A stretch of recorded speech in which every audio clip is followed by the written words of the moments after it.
Hi, welcome to In a Nutshell Incorporated. Welcome to our YouTube channel, the Patriot 600 Adjustable.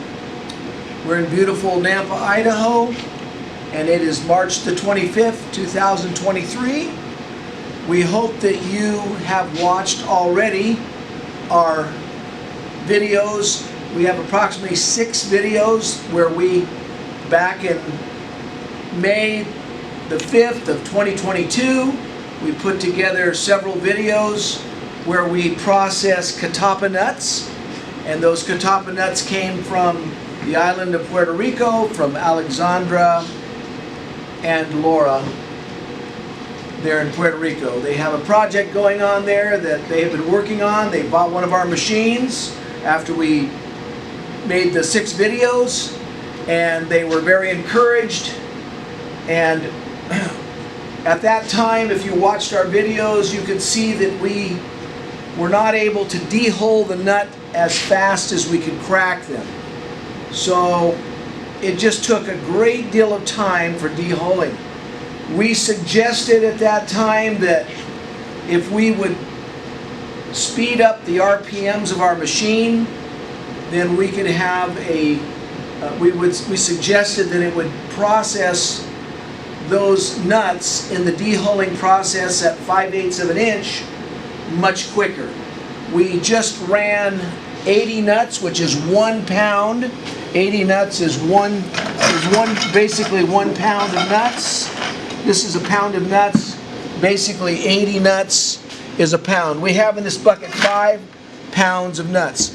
These 80 nuts took approximately 2.5 to 3 minutes to de-hole them. So we made great progress, and that's what we suggested we could do.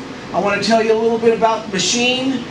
Our original machine that we sold, and we've sold to, we have many customers all over the United States and now throughout the world, and we have offered a on and off switch, single phase, one speed, 60 RPMs. And with that machine, we're able to get 1,500 pounds an hour of hazelnuts. We're able to get 600 pounds an hour of English walnuts. We're able to do 800 pounds an hour of black walnuts, and so forth. So we went ahead and we sped the machine up. And we do that with what we call a variable frequency drive. This is an inverter. We offer it for 480 volts, 400 volts, 3-phase power. We also can take single-phase power, which we're doing in my shop. We're inverting it to 3-phase power.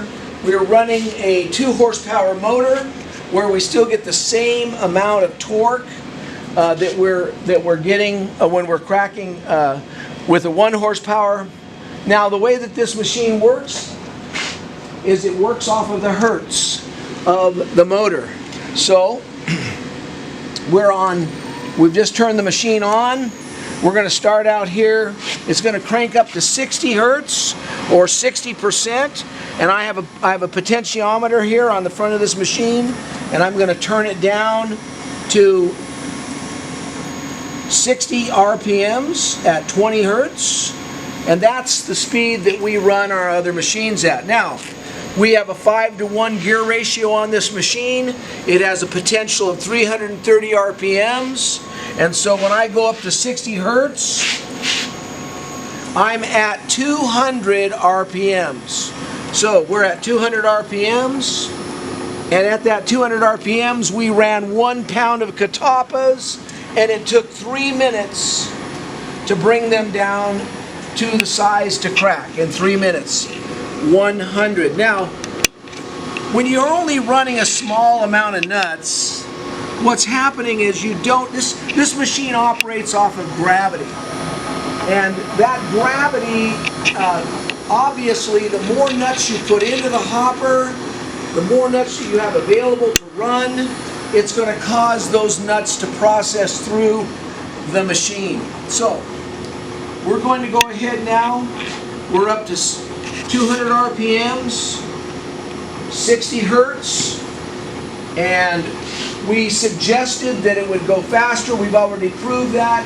than it will. So we're going to process 5 pounds of catawba, the tropical almond, the terminale catapas. These came from Alexandra and Laura in Puerto Rico.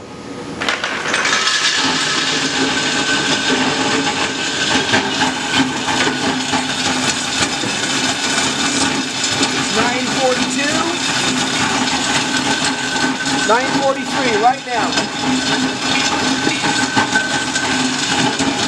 You got to keep them from bridging. It's important to keep a wooden spoon so that because the nuts are very light, they're going to have a tendency to bridge. And so you want to continually keep them feeding in the machine.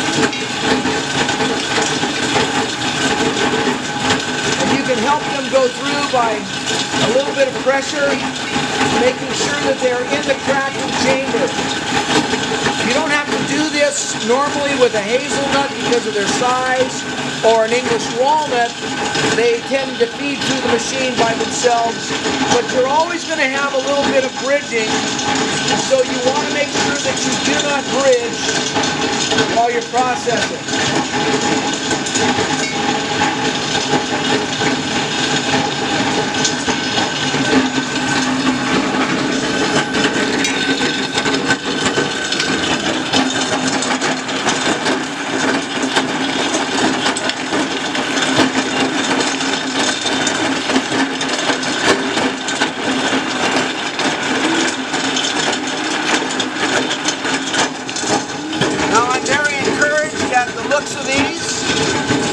We're getting these down to a size.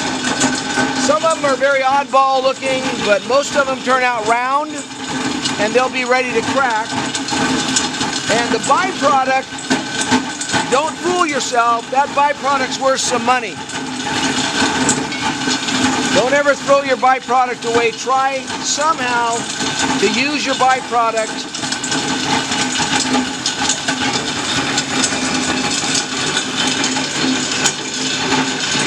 We're at 5/8 of an inch.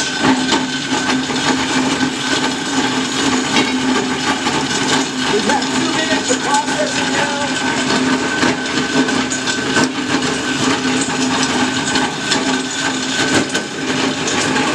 You can encourage the nut by giving it a little bit of pressure to help it go through. But because these are very, very light nuts, it's just going to take a little more time, and our suggestion was to speed the machine up to high RPMs.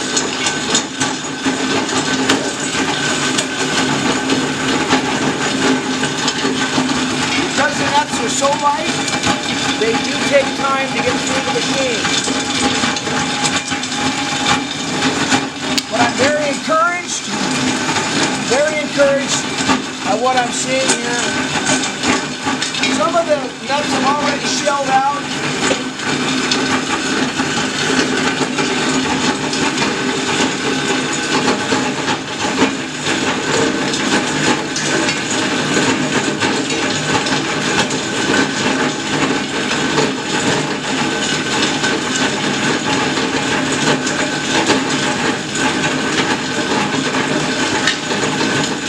I wouldn't encourage using your hands, but I would encourage using a wooden spoon to help those go through.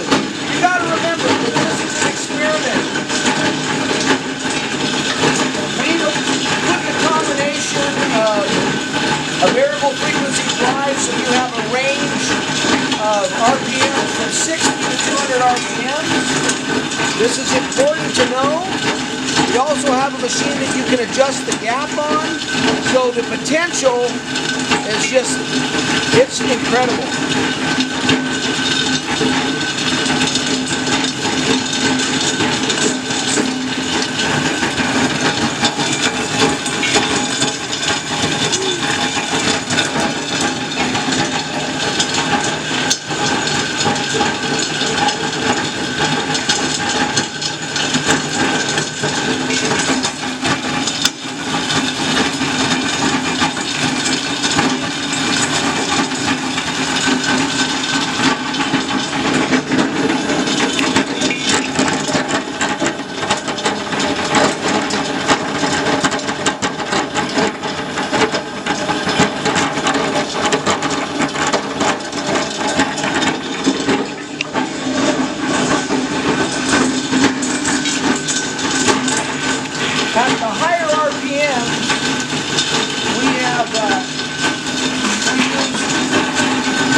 bearing that is a tapered roller thrust bearing.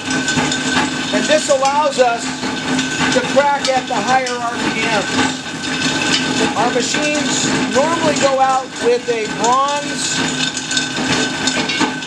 thrust bearing, which is only designed to run at 60 RPMs, but we can run this machine at 200 RPMs because of our tapered bearing, our thrust bearing. It's designed to run at 6,000 RPMs and 48,000 pounds of thrust. There's no heat to speak of. Now as we get down to the last part of this, we're just going to open the machine up, or they'll just stay in there and they'll continue to roll. But we're going to open the machine up and we're going to bring all those nuts out. If we have more nuts to process and continuously process them, we make better time. So I'm going to open this machine up. I'm going to drop it down here and just completely open the machine so that all the nuts come out, and then we're going to crack. So we have